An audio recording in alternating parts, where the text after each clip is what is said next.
Good morning, everybody. Today is Wednesday, February 15th, 2017. And this is Before the First Cup with Jules here on UCY.TV. Happy Wednesday, everyone. It is 36 degrees with a blue sky, and actually it looks kind of sunny and sort of springy here in upstate New York. So where did we leave off yesterday? We titled the show FDA, DIY biohacking, CRISPR, spores, cyborgs, and the Lovetron 9000. And it was our Valentine's Day show. We looked at a lot of different things that were going on, but specifically biohacking and some of the different things that are going on in the industry. People who are enjoying of the 21st century technology that is allowing us to modify our bodies, to upgrade. And I know that there are a lot of people who definitely want to embrace some of the new technologies, who definitely enjoy modifying their bodies. I personally am not one of them. I don't know. I've had lots of friends and family with tattoos. And I can't even believe I never even got a tattoo. I almost did a couple times, but I didn't. But there are people out there who enjoy it. A lot of people want to upgrade. We had ended the show yesterday reading about a scientist who wasn't going to wait for the FDA. A lot of these scientists who are jumping the gun over this longevity medicine. So we're going to continue there today. Just looking at that story, and I really want to kind of look at some of the things that are happening, not only with some of the new developments in AI, because there have been a few things over the last few days that have come out that have really made me raise an eyebrow. Because I'm warning you, they are starting to think and become self-aware. But number two, in the gene editing, CRISPRing, the TARDIS, they have gone above and beyond, and you knew it was only going to be a matter of time. We are in competition with countries such as China that are way ahead of the game with not only CRISPRing and gene editing humans, but also with cloning and clone factories that they're ready to roll out cows and pigs and racehorses and drug dogs. And the owner of the clone factory in China said he could even retool it to roll out humans. We should be afraid. This is a brave new world, and it is going to bite us right in the ass if we don't pay attention. Now, I just want to take one more second here, because my personal opinions, I just do this show on a wing and a prayer and on what I can stuff into my brain for my research daily and my opinions. But please don't take it personally, especially if I make fun of something or I laugh at something, because it really isn't meant to be mean. It's kind of my way of just dealing with things and my brain's way of trying to file things that in the beginning don't compute. I don't know. It's a big, scary world out there. And things are going to change. For us, it's not going to be 1952. What was his name? With the beaver. All right. Now, if my page will load, I got a white screen. Maybe I'll have to sing unless it loads up. Oh, please. Here we go. All right. So we saw the FDA and Germany are starting to crack down on biohackers. And I don't know about you, but that is one thing that I'm pretty certain of. That somebody doing a splicing and dicing DIY in mommy's back bedroom or in the garage or the shed in the swamp of Mississippi. And I laughed at that too, but like I said, I don't have anything against anyone with a shed in a swamp in Mississippi. It sounded like the beginning of a bad movie with banjos. We ended the show with a story called One Man's Quest to hack his own genes. And this was a scientist who apparently had himself injected with something that he created in Davis, California, which happens to be a hotbed. We discovered Davis not only is where UC Davis is and where Jennifer Doudna, one of the grand mammies of CRISPR, resides, but Davis is also where they have the cows, and they were doing genetic modification on the cows. And I had even mentioned these very same cows yesterday, and I found the story when I did the nose. They're the cows, the longhorn cows that they got rid of or shortened, did something with the horns so they could pack them better into a meat truck to send them off to market. It's horrifying, but UC Davis, the University of California system, is also the same system that Janet Napolitano has taken over as president. The California University system is doing a lot of work with the feds, with the mad science gone mad, with the space program, with radiation, with vaccinations, DNA switch flipping abominations. University of California system has figured quite prominently. But in this case, this guy was in Davis, California. He had been messing around. He went into a plastic surgeon's office.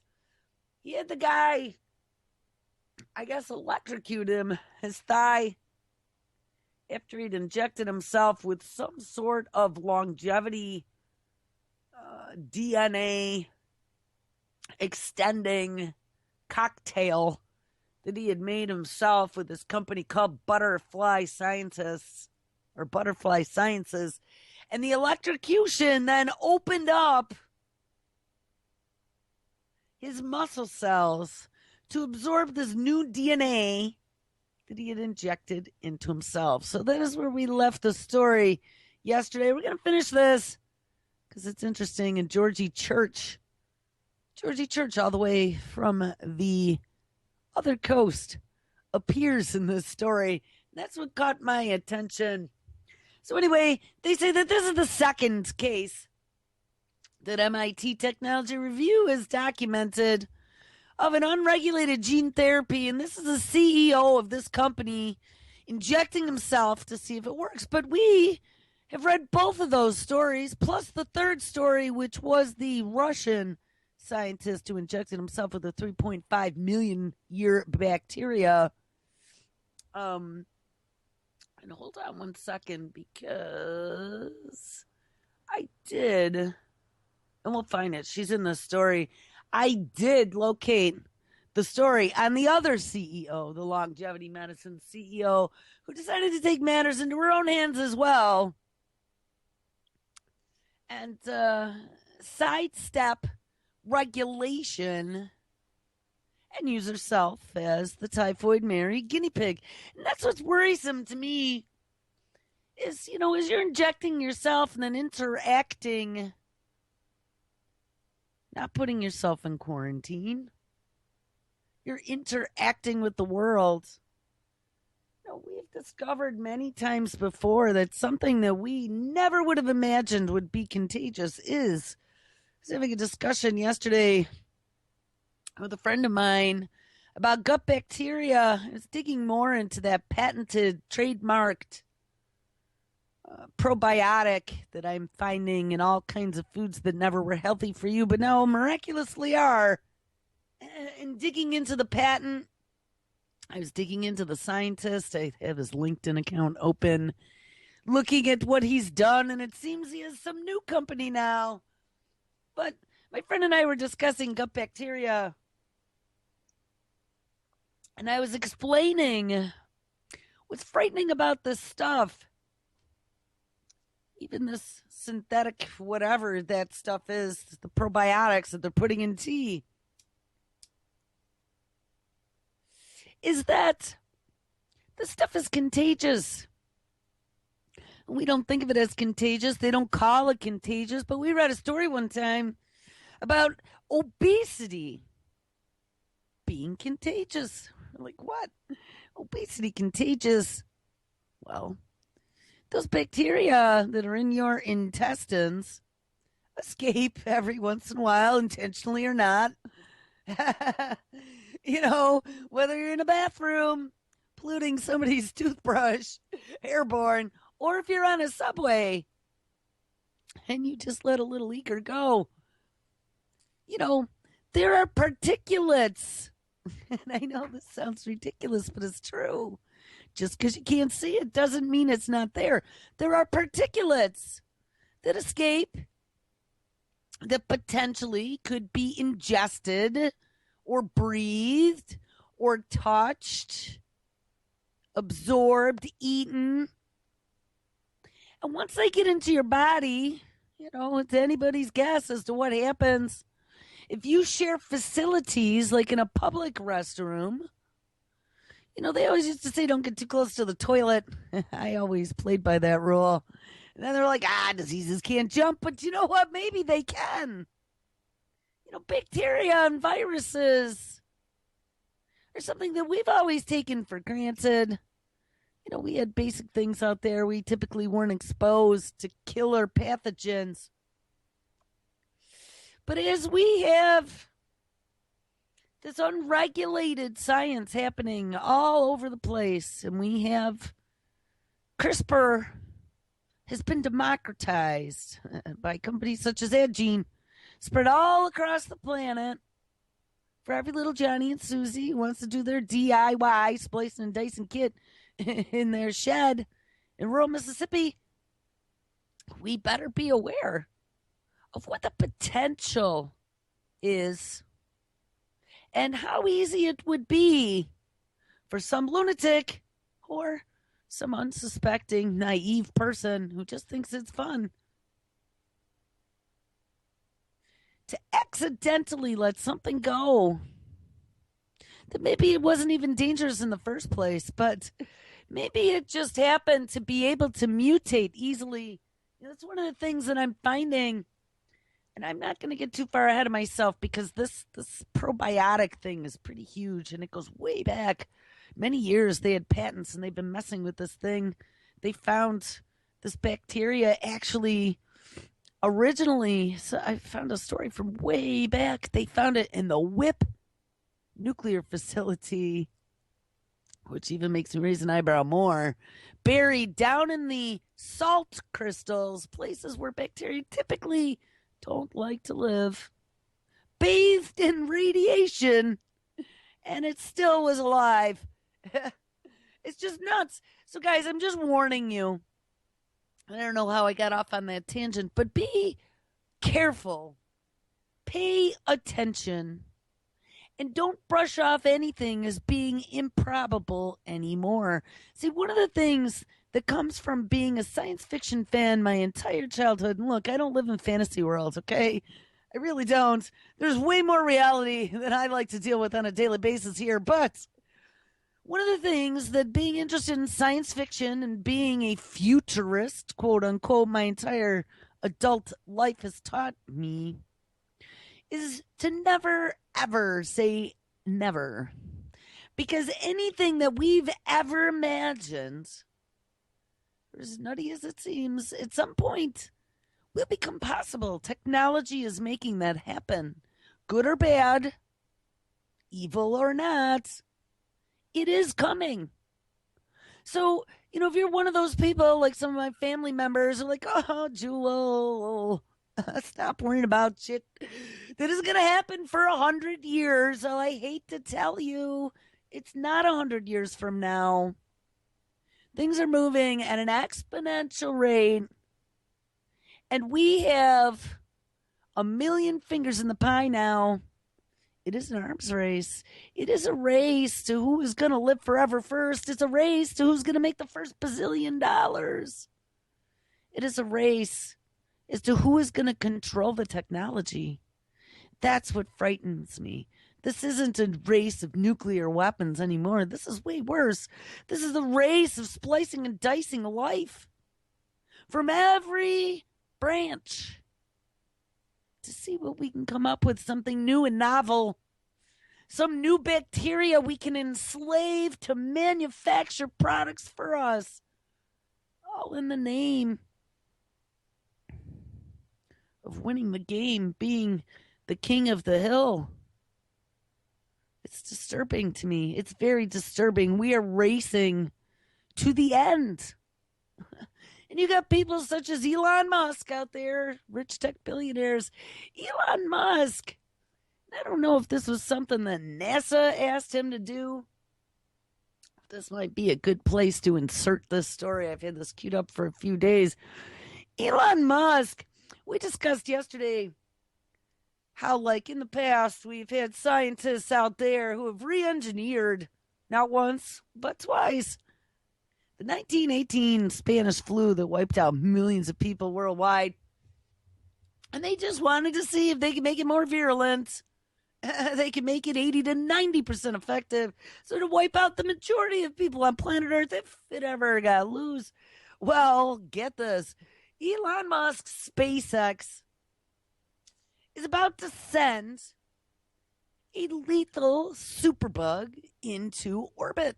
Remember, we discussed the whole space program. I don't know, we've covered it a few times before. I'm going to say space with quotation marks, since we still haven't figured out how to protect ourselves from long-term radiation outside of the magnetosphere. But we've all these tech billionaires with their own space programs working together with NASA. We have the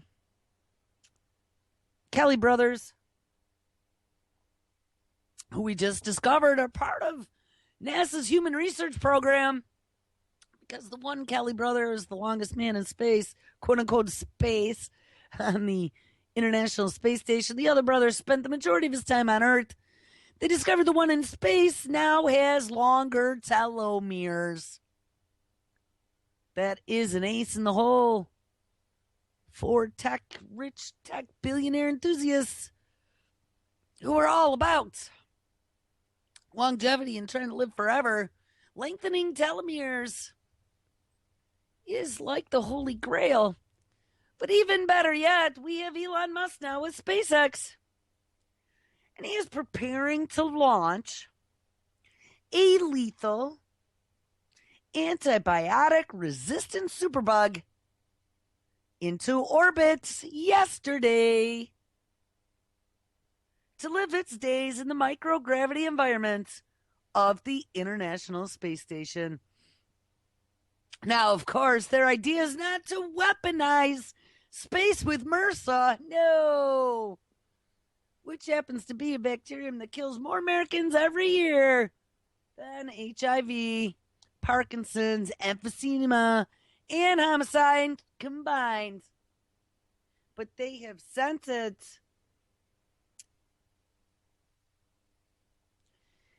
to see its mutation rates go into hyperdrive,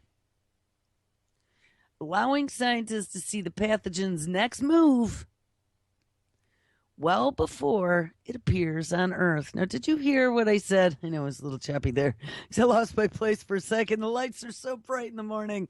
But they just sent MRSA on SpaceX yesterday to apparently rendezvous with the International Space Station to see if they can get it to mutate like crazy, way more than it mutates on Earth, faster and faster, so they can see its next moves long before it ever appears on Earth. This NASA-funded study will see SpaceX's Falcon 9 rocket launch colonies of MRSA into space to be cultivated in U.S. National Laboratory on the International Space Station. Now, what do you think of them apples? I knew we were doing experiments, but I had no idea that we were sending pathogens that are lethal up to the space station. I wonder how those astronauts feel being trapped with recycled air and recycled water in an enclosed facility with a pathogen that is being sent up there specifically one that's already antibiotic resistant when it got there, but to be sent up there specifically to mutate off the cuff just to see what happens. That is the definition of mad science gone mad.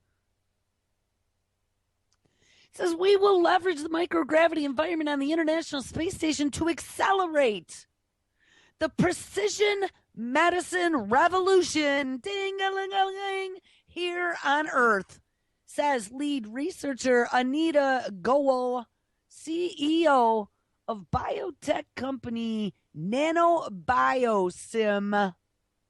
to Yahoo News.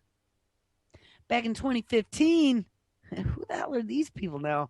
Nanobiosim developed a device known as Gene Radar, the world's first mobile scanner that enables real-time diagnosis of any disease at the tenth of a cost of similar diagnostic tests. And I'll guarantee you read all about the funding that came from DARPA.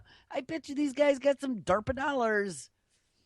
They wanted to do rapid diagnostics in the field. That's what the money was for. This device will be used now on the International Space Station to evaluate how bacterial mutations of 2 strains of MRSA respond to the microgravity environment. From that, and it's interesting too because there was an executive order last summer by Obama about MRSA and antibiotic resistance and how we have to now help combat this globally, all in the name of keeping you safe. Well, now it looks like the space station is going to get into the game. And don't worry about it. We're not doing this to weaponize MRSA or anything in space. No, it's just to make sure you're safe down there on Earth with Gene Radar. I mean, again, people, this is one of those raise your eyebrow moments that go, what? What on earth are they doing? Aren't they hungry, homeless people here that need feeding versus cultivating killer MRSA in space? It just doesn't compute for me sometimes. Anyway, from that, Goal and her team will develop models that predict how the antibiotic-resistant pathogen will mutate here on Earth in the coming years, giving drug developers a chance. Oh, yes, bazillions of dollars rub your hands together to preempt its next defensive moves. So we're going to have prophylaxis or something to get us to be immune to antibiotic-resistant bacteria. You wait and see. They'll have all kinds of new drugs just for you. Our ability to anticipate drug-resistant mutations with Gene Radar will lead to a next generation of antibiotics. Ding, ding. Hold on. I dropped mod lighter. And that more precisely are tailored to stop the spread of the world's most dangerous pathogens. At this stage, the team does not know for sure how the MRSA bacteria will respond to its new home in Earth's orbit, but previous research on spacefaring bacteria has shown that the environment can result in similar growth, mutation, and population trends on Earth just at quite an accelerated rate. Well, this is because in space, some metabolism-related proteins become more active, and a low-dose space radiation can change the activity of certain genes. An experiment in 2000 found that after 40 days on Mir, remember the Russian space station that operated in low Earth orbit from 86 to 2001, mutation rates for a cloned bacterial gene inserted into a yeast were up to 3 times higher than the control group back on Earth. And another study from 1999 found that E. coli had high mutation frequencies also after a trip into space, but the types and frequencies widely varied depending on their conditions. And look at how crazy this is. So we're going to use space now to create bioweapons? Is that what they're doing? Well, hey, they mentioned the twins judging From the strange effect made clear on NASA's ongoing twin study, and that are the Kelly brothers, there is still a lot that we don't know about how space messes us up for good or ill. So instead of waiting for MRSA to develop a new kind of defense in response to current medications, we could fast forward this process in space and come out with a really virulent strain to see how we could kill it better. And it says antibiotic resistance is looking more and more like one of the biggest threats to humanity right now. So again, like I said, it's all in the name of keeping you safe. It's not in the name of creating bioweapons. Absolutely not. Or weaponizing space that we could aerosolize from any point up here. No, that isn't what it has to do with it all.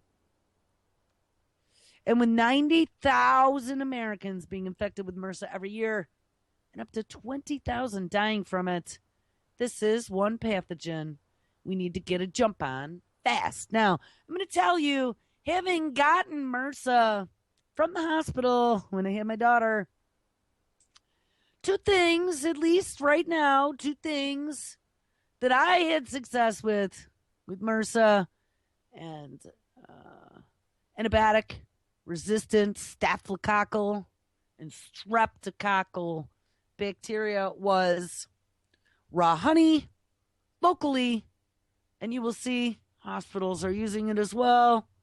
Raw honey works really well, and some silver, colloidal silver.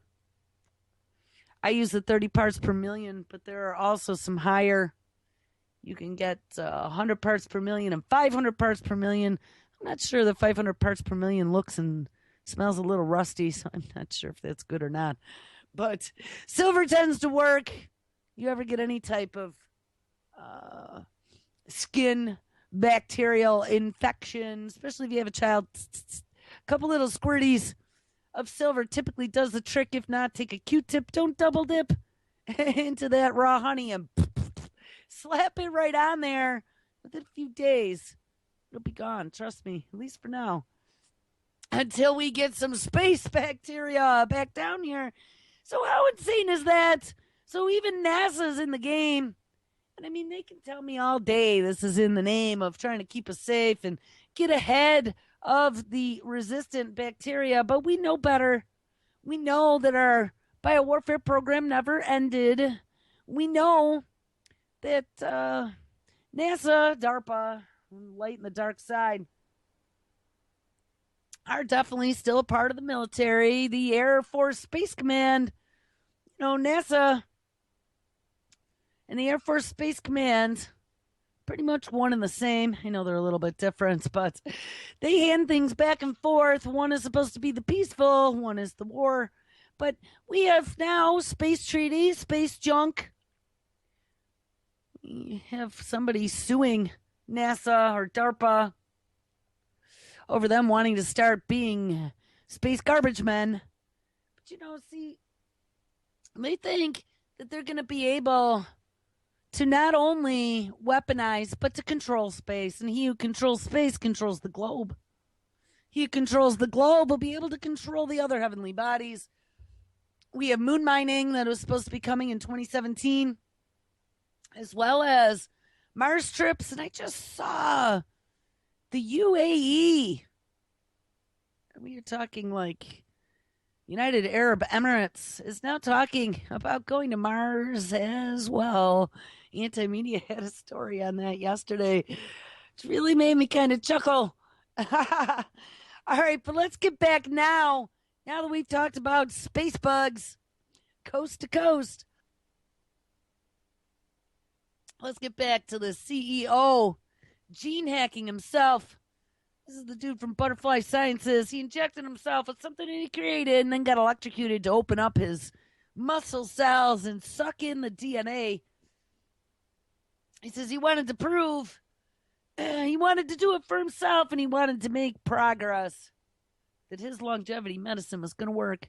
Most gene therapy involves high-tech, multi-million-dollar experiments carried out by large teams at top medical centers with an eye to correcting rare illnesses.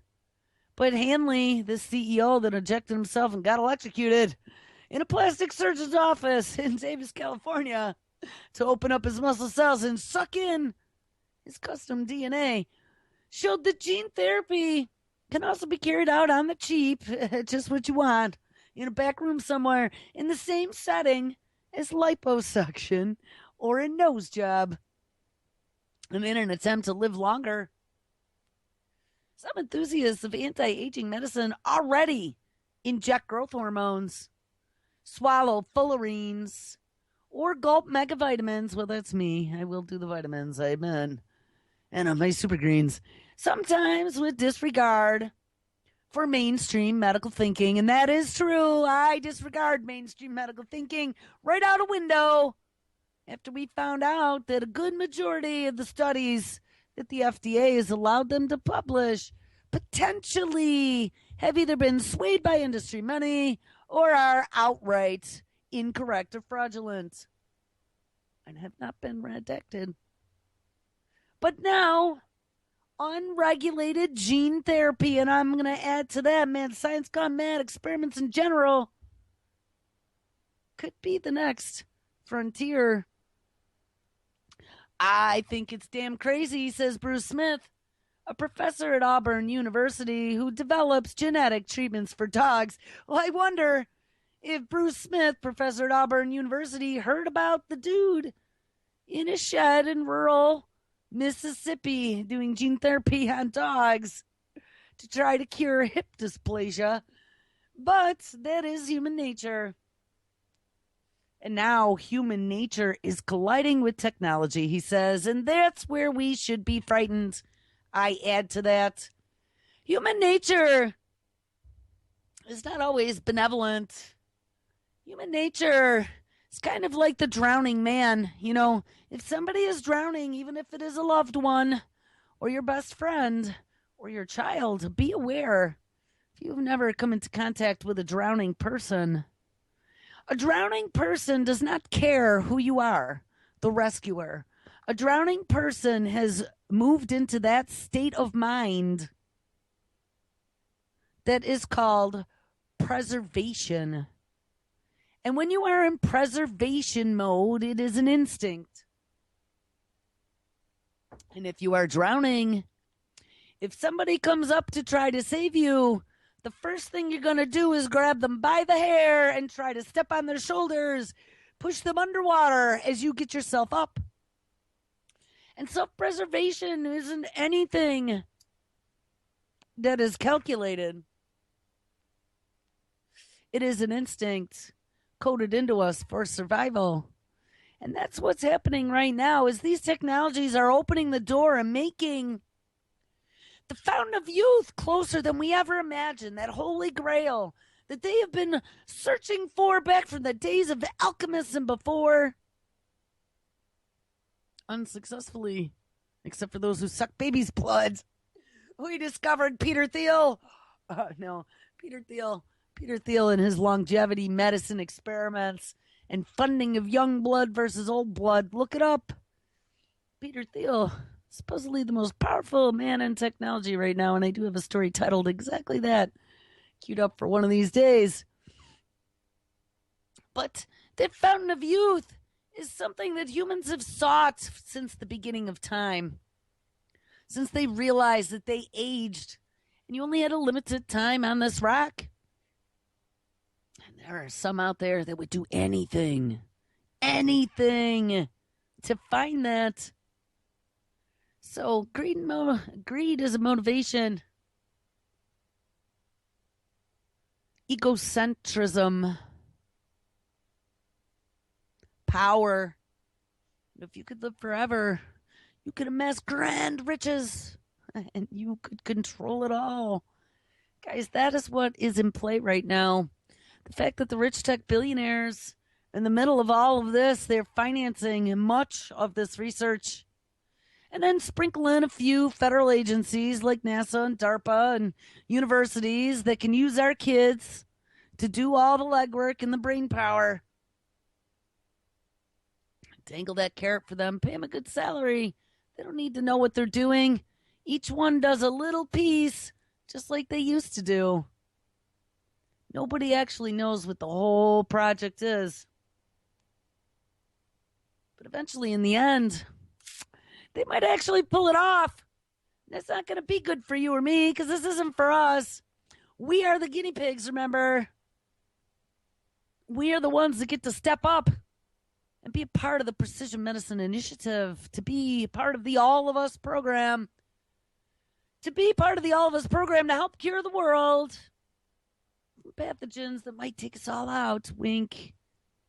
Not ones that we engineered up on the space shuttle or the space station to be more virulent and accelerate them so they kill everybody. No, not those that accidentally got out. I mean, guys, we really are at a cusp where there are so many things right now that are just kind of waiting on tippy little dominoes. And somebody keeps walking, slamming their heels into the floor so that table's shaking every time they go get a refill on their coffee. It's going to be one of them one of these days. And you just need to be prepared. And it's not going to be something, I'm not predicting, it's not going to be something that we'll be able to compute right away. It's going to be something that it's going to take a little bit. It's going to put you in surprise and alarm. It's going to be like the deer in the headlights. It's going to be like when 9/11 happened. And you were in that moment of disbelief that you couldn't compute. Your brain didn't know what to do. You just sat there and looked at it and said, what is that? Your reaction time slowed way down because your brain didn't know how to deal with it. Be prepared for anything. Realize that the day the Minotaurs show up, you might not be dreaming, especially if they're experimenting with crap like that in sheds and swampy backyards. So anyway, human nature and technology are colliding, and we're going to have to pay the piper eventually for that. So to pull off his experiment anyway, the CEO uses scientific knowledge and part of his life savings, and he put his insider know-how to work to procure some blood supplies and blood tests, and then get a sign-off on a local ethics committee, and then engage a plastic surgeon who helped give him 2 treatments in 2015 and then 1 in 2016. He's the doctor himself. Hanley is a prolific online commentator whose opinions touch everything from radiation to electric cars to street pickup of leaf piles.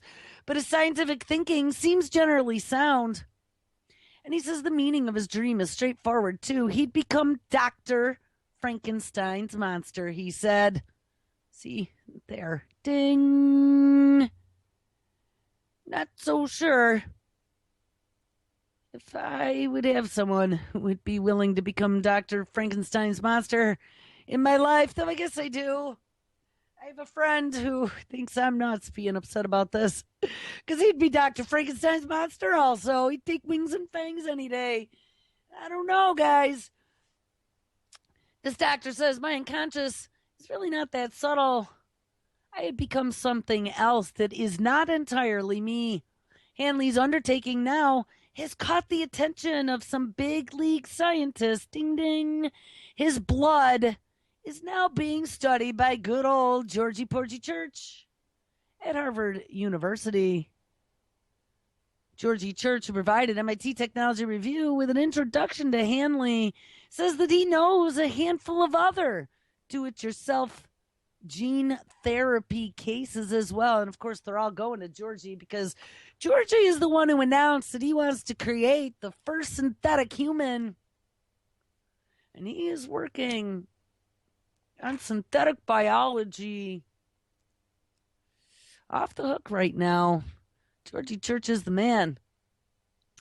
He says he knows a handful, and there are probably a lot more of do-it-yourself gene cases that we don't know about, since regulators have not signed off on these experiments. No one is quite sure.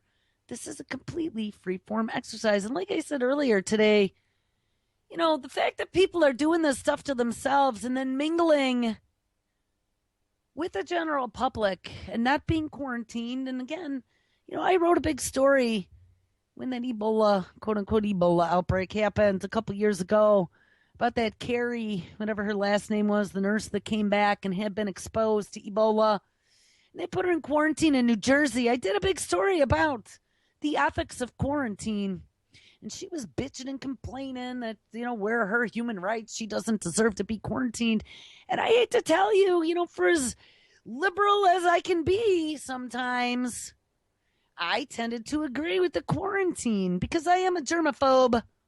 And I do worry about Typhoid Marys. I read The Stand back in the late 70s or early 80s, guys. That has been a nightmare of mine that I have never forgotten. And I think that is in our future at some point.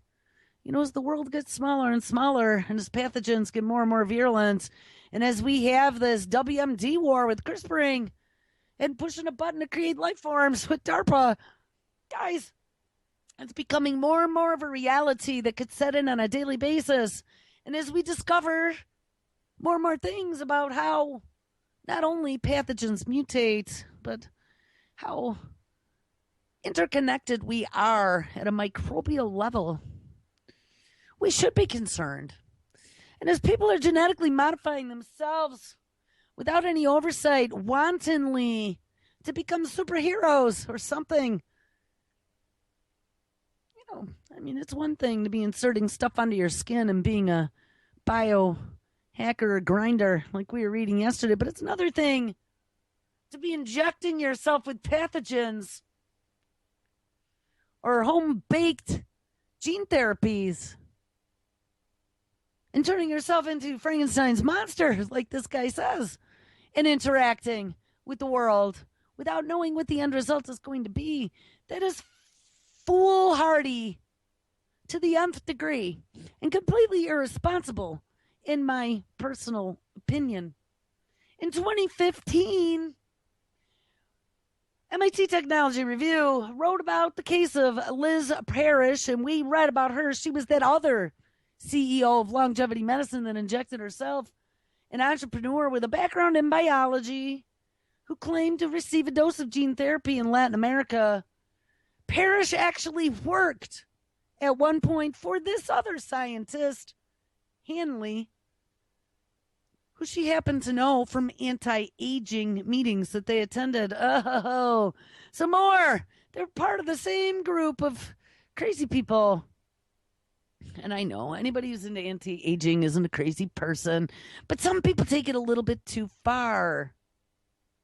Did you ever hear of things such as GABA? And what was that other stuff I was just looking at? I don't remember. PQQ, some crazy thing that's some sort of mitochondrial agent that boosts your mitochondria. I don't know.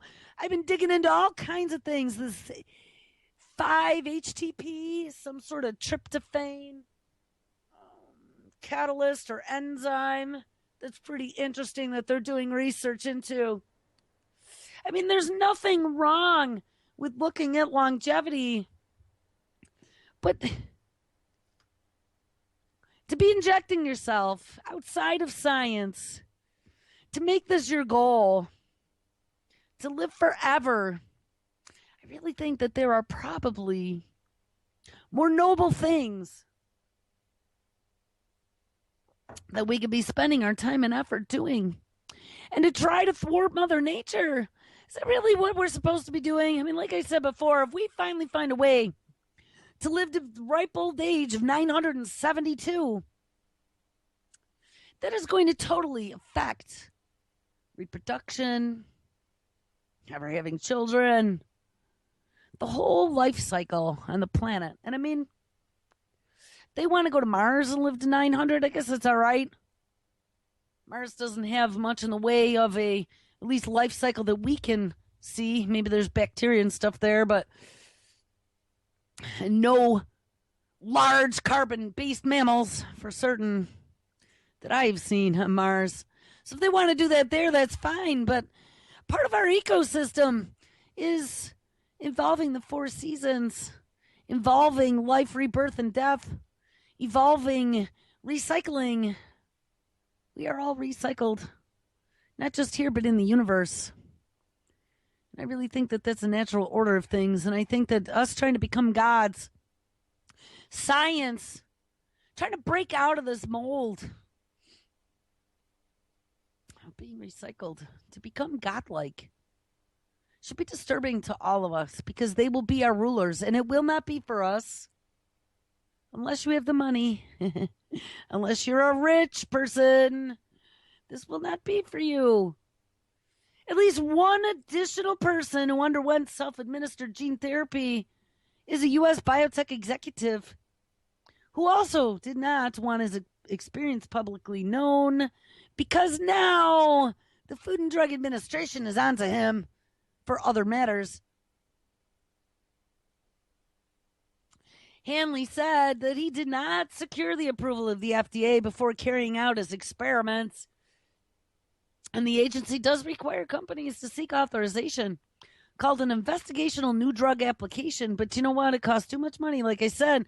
And this was before the 21st Century Cures Act, before they made the FDA comb his hair and get dressed up and move off to the side and give him a new rubber stamp and an ink pad so he could just rubber stamp everything. Before that, they had to actually at least prove that there was some sort of benefit to research that was being done and then prove efficacy and safety. Well, not so anymore. That is not to say, though, gene therapy is not without dangers, such as immune reactions. Hanley argued that self-experiments should be exempt from the FDA because they don't pose any risk to the public. But like I said, we still don't quite understand how everything works. And there is interaction at a microbial level between individuals. I just think that we should not be so wanton with technologies that are so powerful, especially ones that can change your genetic makeup. And you know, DARPA's Biological Technology Office has a couple projects right now. We read about one of them. One was the digital rights management for our genome to address this very issue that I'm discussing. It would lock down our genomes so they couldn't accidentally or on purpose make edits without our knowledge or our consent. And it could be a rogue experiment or it could be a bioweapon. But no matter, because they're working on it. They're working on locking us down. You know, it's just sci-fi world gone sideways, guys. How do we explain this to our children? I've really tried. I tried to explain, but you can't. Because it's so complicated and it's so scary. That it's like, you know, Mommy, are there monsters under my bed? Oh, no, honey.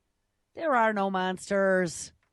Those are all just dreams. Well, you can't really say that anymore. There are monsters. And, you know, there really always were monsters. They just looked human.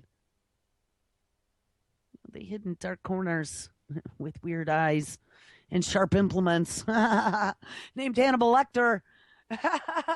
With spit masks. But now there really could be monsters. Human experimentation is off the hook. Step up here, little Johnny, and get your new DNA modifying vaccine.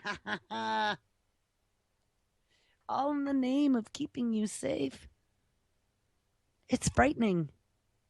Because people who would do this to others and tell them it's going to be okay, but honestly, they do not know. They do not know what the end result is going to be of any of this technology. This is the beginning stages of the very, very infant understanding of genetic modification.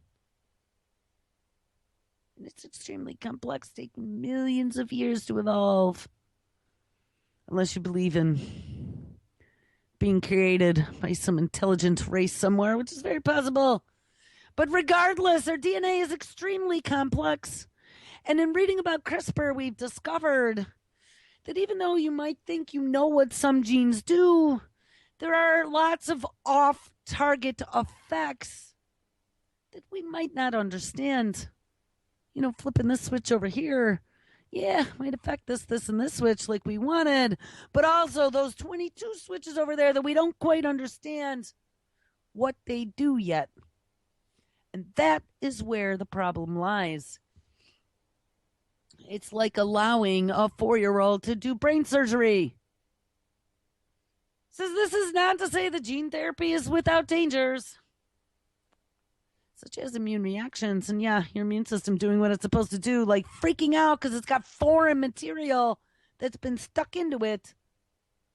But this Hanley says, I spent years doing very little else other than iterating designs and thinking of all the ways that something could go wrong. So maybe kind of like me. But when we met him at Stanford University's campus to discuss his project, Hanley zipped open his cargo pants, oh God, to show me 3 black dots tattooed on his left thigh, which mark the site of one of his injections. And had the gene therapy gone haywire, he says, his fail-safe option was to have that very tissue surgically removed.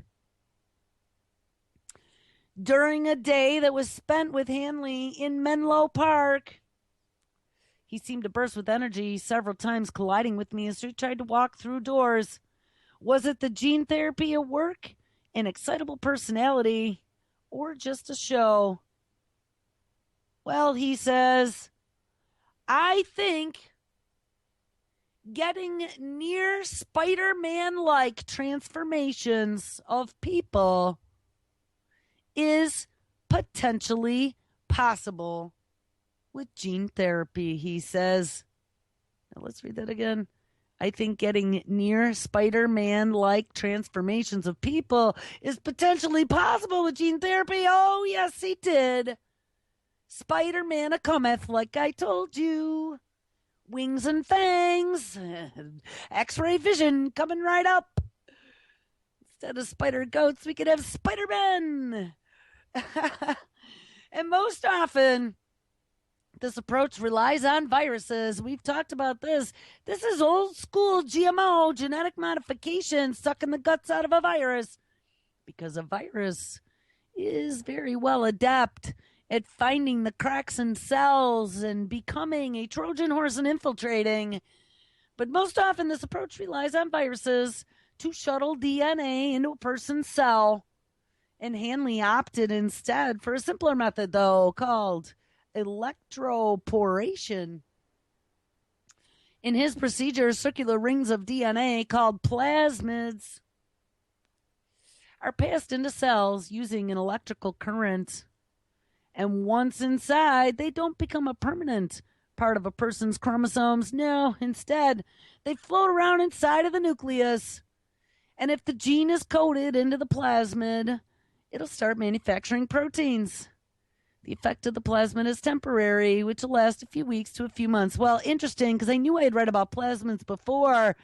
Yesterday, I ran across plasmids in regards to that bacillus endospore forming heat-resistant bacteria they're putting into junk food now. It also produces plasmids inside of the intestine once it starts to sprout with dark, warm heat and liquid. So I'll have to save this and read more about plasmids. Maybe we need to get Clint Richardson on to have a discussion about plasmids. Anyway, because of its simplicity, the same technique is now eyed as a novel way to deliver quick vaccines. Ding, ding. In regards to emerging diseases, so interestingly, it's the same sort of technology now that they're looking at putting into our food. Oh, wink. In August of 2016, the National Institute of Health actually began dosing volunteers with a plasmid that contained parts of a Zika virus. Ding-a-ling-a-ling-a-ling-a-ling. Oh, this story goes on for so long. I might have to save the rest of this for my research because I got about 2 minutes left. And I can't even believe we made it through the end of another show here, but I'm not sure where we want to go. Don't let the show end yet because I had some craziness. Well, I'll tell you what, AI is coming. So is genetic modification of humans. I guess we'll deal with this. Scientists say it is now time that we discussed not only creating humans with stem cells, no humans required eventually, but this just came out yesterday, actually early hours of this morning. And I guess we should talk about this very quickly because we knew it was coming. China was doing it. So we got to jump on board. U.S. scientists have now cautiously backed permanent gene editing in humans. Now remember, just recently they said, yeah, we're going to let them do CRISPRing of human embryos in a petri dish, but it can only live for so many days. It can only be done on DNA that cannot be spread down to progeny, and they will have to eliminate those embryos after so many days in the petri dish. They cannot be grown to term, at least in the United States. Well, they have now changed their tune a little bit. It is a brave new world and a controversial move. A senior U.S. scientific committee has now given the green light to one of the most contentious forms of genome editing, where genetic changes to human embryos will then be inherited by following generations. Ding-a-ling-a-ling-a-ling-a-ling. Let's give Johnny blue eyes and green eyes and superpowers, if you can afford it. For the first time, a panel of experts from two of the most recognized scientific institutions, called germline editing, has said that this process should be considered as an option. All right, guys, have a success day.